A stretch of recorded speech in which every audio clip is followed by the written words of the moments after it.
Hôm nay là trạm vía là Sài Gòn rất là mát. Đây mình coi thời tiết Sài Gòn nè. Ôi nắng quá mày ơi. Không, em chọn ngồi trên xe hơi mà cười. Ôi ơi, đây là những thứ mà tôi đang mong chờ cái ngày hôm nay. Xin chào mọi người đã đến với kênh YouTube của anh Bụng Mỡ. Và hôm nay là nhân dịp một ngày chiều mưa thì ông Mỡ và team Bụng Mỡ sẽ đi kiếm cái món cháo lòng ăn. Tự nhiên thèm quá nên thôi mình đi kiếm cháo lòng ăn luôn. Đi ăn má heo. Má heo ở Thủ Đức. Hơi xa nhưng mà rất là ngon. Rất là đông tiệm, rất là đông khách nên là mình phải đi 4 giờ. Đi lúc 4 giờ. Tại vì tiệm má heo này là cực kỳ đông khách luôn. Càng về tối là càng đông khách. Đi ăn cháo lòng má heo thôi mà đầu tư xe hơi, make up cái kiểu. Không, em đi quay, em quay. Có cổ phần không?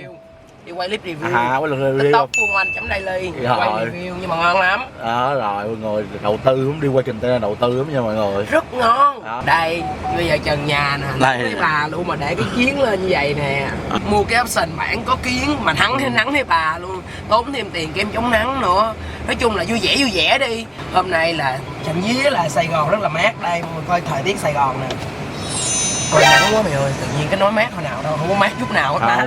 Ngồi trong xe mát thôi. Nói chung á là tại vì mình đi xe nên sẽ kẹt xe nên là mình đi sớm. Nói chung là ăn sớm đi tại vì quán rất là đông.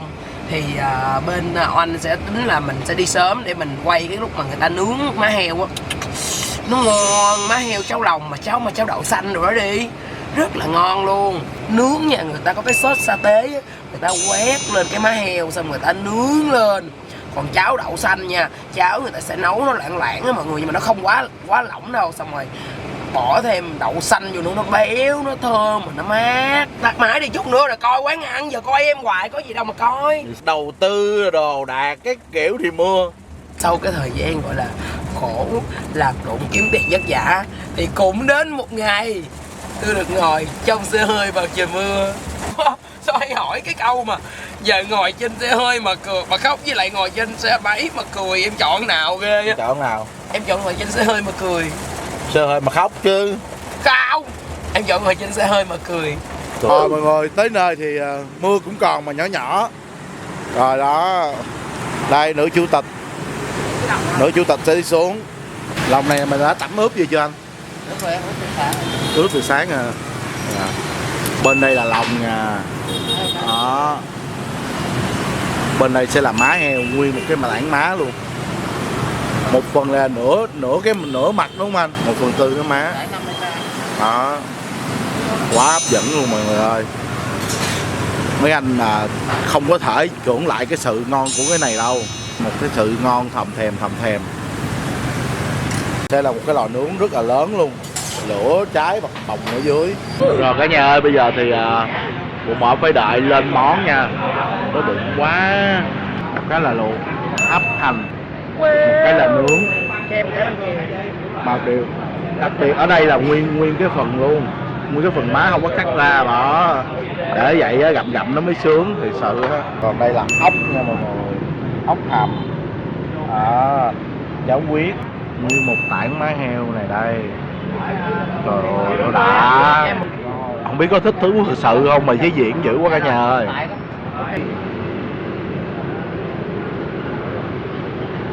Ôi xé miếng thịt nó ra đã. Rồi. Trời ơi. Sao em? Cái má heo nó mềm, nó ngọt nước. Là cái sốt thái này nó cay. Nhưng mà nếu thực sự này là chỉ có em cầm lên em cạp thôi chứ lóc khó lắm. Hay là em xé thôi. Đó. Wow. Có ai thấy cái sự ngon nghẻ này không ạ? Sốt thái rất là cay nha. Rồi. Đó. Nhưng mà ngon không? Ngon. Cái răng con heo này. Đúng rồi. Thôi nó ngon. Trời ơi. Nhất chân đời luôn á. Ở đây là có một cái nước sốt đặc trưng, đó là nước sốt tái. Đó, mọi người có thể chấm với mắm tôm. Nhưng mà thực chất là nên chấm với này. Chấm này ngon lắm luôn á.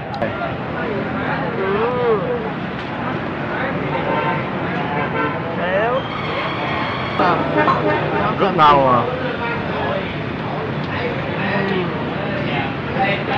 Cháu miếng.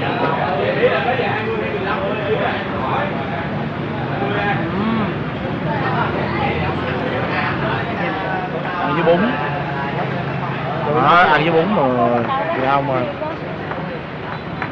Đó, mọi người có thể lấy bún ra ăn chung với bún. Đó, ăn với bún cho mọi người. Hấp dẫn.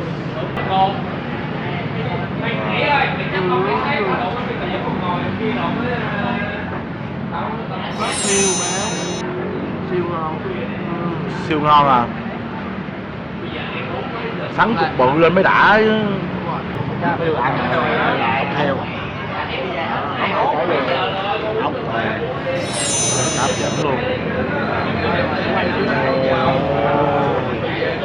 Hấp rượu với nước thôi.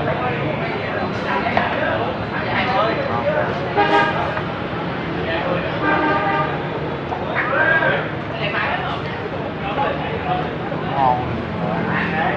Đi bắt heo lỡ được.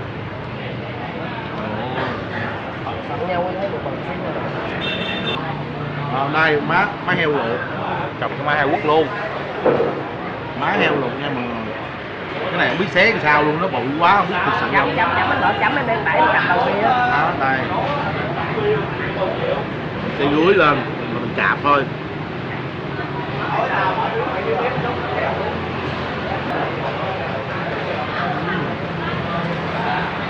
Ôi ơi, đây là những thứ mà tôi em mong chờ cái ngày hôm nay.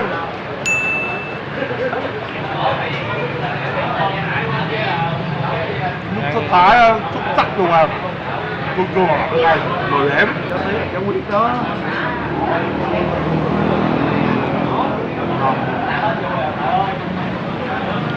Cái hương vị nó quen thuộc lắm. Giống như là nhỏ mình đi ăn cái này bà ngoại mình á. Đó đây là Phú Linh.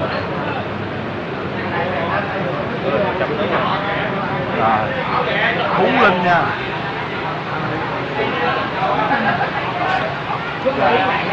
Là kiếm món nào mình chơi trời. Biết chơi không? Món nào cũng vừa miệng.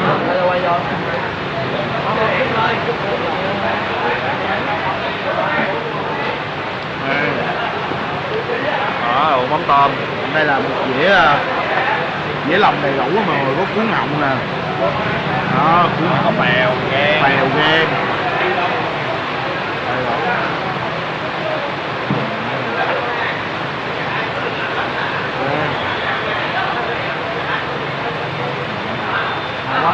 Đây là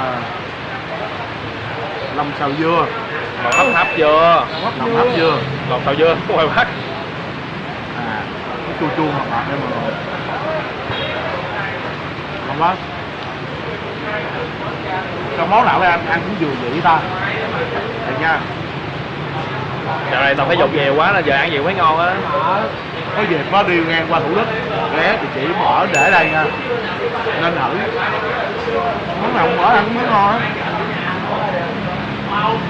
Nhưng mà có một món hấp nhất vẫn là chiếc má heo rừng Thánh này.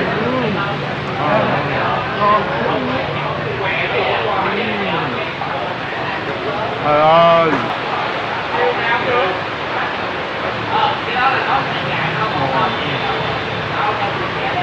món này mình ăn một cái má heo được không? Quá đã mà mua quá giờ lớn luôn.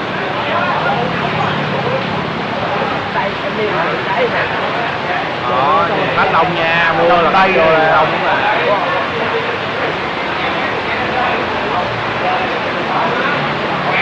Ngoài trời á thì mưa lớn mà trong đây đồ ăn thì nóng nổi. Bây giờ mình bỏ bế tắc để thưởng thức thôi. Hẹn mọi người ở clip sau nha.